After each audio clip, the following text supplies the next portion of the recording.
the, my commitment to the life of the mind means that one of the few things that gives me some satisfaction, and I think is fruitful, leads to fewer bad decisions, is thinking things through. But you know, there are a lot of people who say nothing worth caring about is worth thinking through. Someone said in the '60s, you know, Socrates said, the unexamined life is not worth living. It's from Plato, Socrates. But some said, either posters in the 1960s, the examined life is not worth living. At Steve and Estelle's wedding in 1979, and remember they were doing, your father was doing karaoke sort of thing, and so there was a woman, dark-haired woman, who I guess lived in the country club, and she asked me, you know, what do I do? And I told her I was a philosopher, I teach philosophy. And she said, boy, are you fucked up. She said, and I mentioned this to Steve or Estelle later on.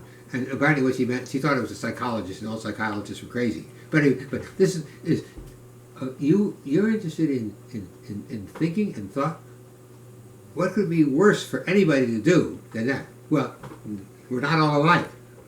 And there are enough people who either respect or share this that it keeps me going. But what's the thing that scares me the most, of course, is losing my ability to make sense, even to myself, not to mention others. So, but you do what you can do. And it's a serious secular goal. It has nothing to do with religion. But it does believe some things are worth living. There are some things you don't need to believe in God to be sure about. For example, killing babies for the fun of it is wrong. And it doesn't matter whether it's in the scripture or not. In fact, even since Plato, we've known that it goes to the question, is this wrong because the gods disapprove of it, or does God disapprove of it because it's wrong? Because if God disapproves of it because it's wrong, then there must be the origin of right and wrong really has nothing to do with God. And if it's the other way around, it's because God said, well, then we're at the mercy of a God who doesn't have to make any sense. It's kind of a blind faith. It's a paradox.